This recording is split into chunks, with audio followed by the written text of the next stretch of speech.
speech until she figures out what her new brand is going to be. Just quickly before you go, Jake. His famous line of "I cried all the way to the bank." I mean, but you've just got to do what Parnell did and say why. Why? By the way, she did some fine dining at the Bathers Pavilion at Balmoral. Wonderful place. Well, Kamala Harris has come to Australia to speak at a real estate conference on the Gold Coast. Why they wanted her, I don't really know. She was very... Less Beyonce, more door knocking. What? Work ahead of her. Harris joked... We've lost...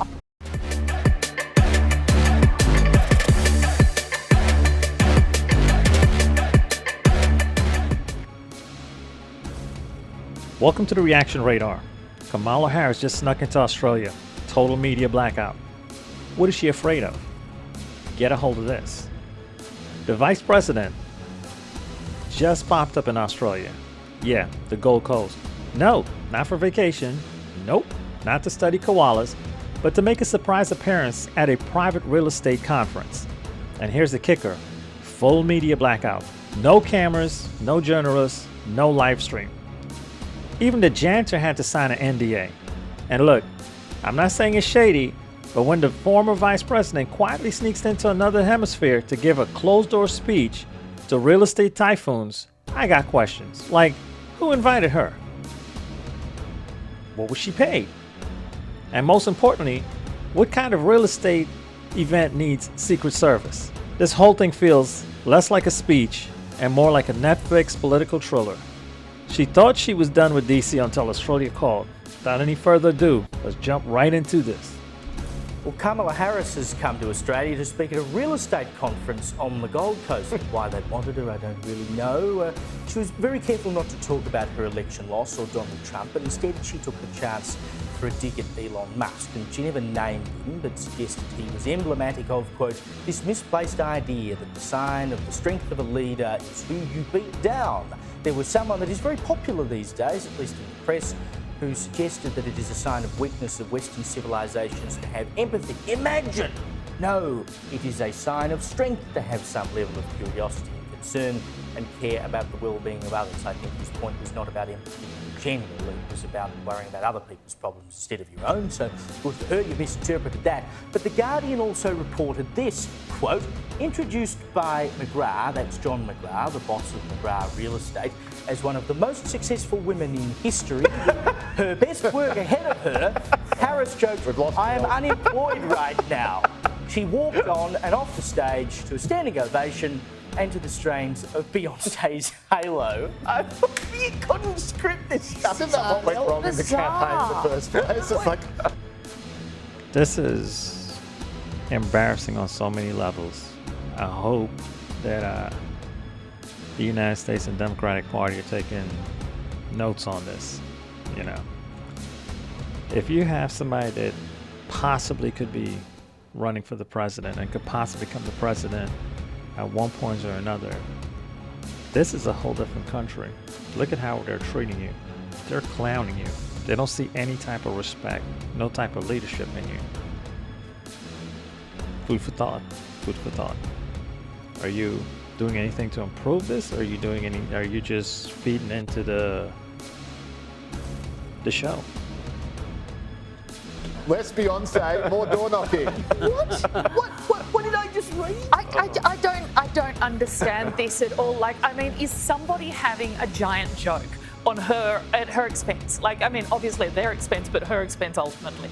Because if she's going to go back into politics, she can't go back into politics if she's doing this kind of crap. Although I suppose it is Australia, they're never going to know that she did a real estate agent. And I'm just looking forward to seeing Brisbane real estate agents on Monday morning saying, after a tough year, I'm unburdened by what has been. Right, what has been. No, it's the real estate agents who, they're not having a tough year, they're doing really well, because every time the house prices go up, so does the commission that they take home. That's true. But you know, Parnell says this has to be a massive joke. Maybe the joke is on us, Gil, because Harris thought, you know, God, if these people in Australia are dumb enough to pay me to come out and talk to a real estate crowd, I'll take the money and run. What was Liberace's famous line of "I cried all the way to the bank"? I mean, but you've just got to do what Parnell did and say why. What? By the way, she did some fine dining at the Bathers Pavilion at Balmoral. Wonderful place to eat. And why would you not? quite interestingly, former US President hopeful Kamala Harris is here in Australia. She headlined a real estate event on the Gold Coast. Complete media blackout though. No cameras or reporters allowed to cover it. Kosha, why the secrecy? What would she be worried about? We can only surmise that I think this is sort of a training ground for her. So she just signed with CAA, the preeminent talent. What are your thoughts on this? Do you think that's accurate? Do you think this is a training ground for her to level up speech, teleprompter reading, things of that nature, so that when she comes back, she could be a little more prepared for the next go around? Possible. Talent agency in the world, and this is her first major paid gig out of the gate, coming all the way to the other end of the world, speaking at this conference, and I think sort of just warming up, if you will, for probably a $200,000 to $300,000 speaking fee career that she's going to pursue, among other things. And you know, she's well known to not be the best speaker, not great at thinking on her feet from potentially adversarial media or scrutinous. But here's my question: even when you know, Harris was running for president, so it was obvious, right? There's no secret there that she was stumbling on things and public appearance was kind of down. But she was in a public office before, right? She was an attorney, so you had to have had experience dealing with people, being in a crowd. You were in a courtroom setting. You know what I mean? So it's like, how do you not know how to deal with people, crowd, and speaking? Because an attorney, you got to think on your feet, you know? So I've always wondered about that. If you have the same thought process on that, drop a line in the comment. Let me know, okay? Operatives or reporters in the media, and I think she's just giving her curated, stage-managed speech until she figures out what her new brand is going to be. Just quickly before you go, Jake Tapper's new book, as we've been talking about in the show, details Biden's mental decline. Thanks for joining in. You know, what do you think about Kamala hiding? Drop your theories below. And until the next time, stay informed and engaged. Like, subscribe, and hit that bell notification so you don't miss any.